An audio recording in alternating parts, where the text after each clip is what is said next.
அருட்பெருஞ்சோதி அருட்பெருஞ்சோதி தனிப்பெருங்கருணை அருட்பெருஞ்சோதி.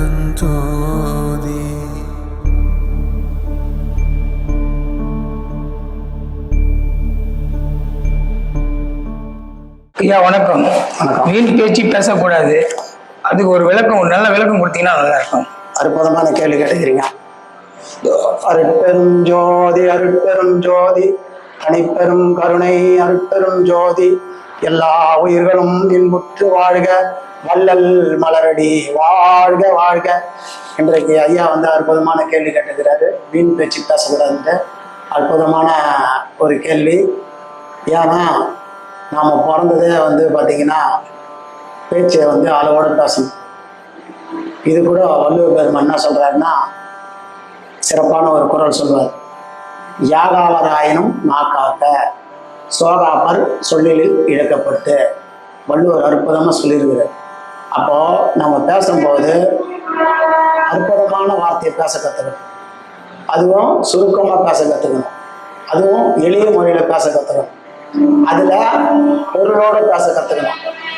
அதில் கண்ட பேச்சு, வீண் பேச்சு, தேவையில்லாத பேச்செல்லாம் எடுத்து பேசக்கூடாது. அப்போ நம்ம எந்த பேச்சு பேசணும்னா அந்த பேச்சில் அவ்வளோ பொருள் இருக்கணும். அந்த பொருளோடு நம்ம பேசும்போது சமுதாயத்துக்கு என்ன நன்மை கிடைக்கும், நமக்கும் நல்லது கிடைக்கும்.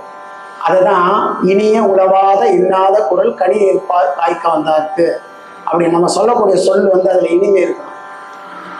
இனிமை என்னது கேட்கும்போது ரொம்ப அற்புதமாக சொன்னாருங்க, ரொம்ப தெளிவாக சொன்னாருங்க.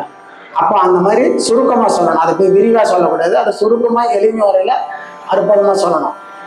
அதுதான் அருமையான ஒரு வார்த்தை.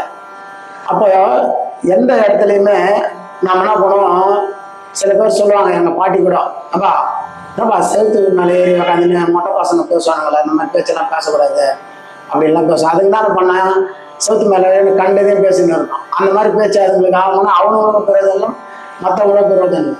அதுபோல் பிரயோஜனம் இல்லாத பேச்சை நம்ம பேசக்கூடாது. அதுதான் வீண் பேச்சு பேசக்கூடாதுன்றதுக்கு பொருள் அது. அப்போ அதுபோல் நம்ம வாழ்க்கையில் நமக்கு தேவையான வார்த்தையை பேசணும். இப்போ ஒரு டாக்டர் கிட்ட கூட போகிறோன்னு வச்சுக்கலாம், அவர் ரொம்ப சவுண்டாக பேச மாட்டார், ரொம்ப அதிகமாக பேச மாட்டார். ஏன் காரணம்னா நம்ம எவ்வளோ பேசுகிறோமோ அவ்வளோ எனர்ஜி வீணாகும், நம்மளுடைய சத்தெல்லாம் வீணாக போயிடும்.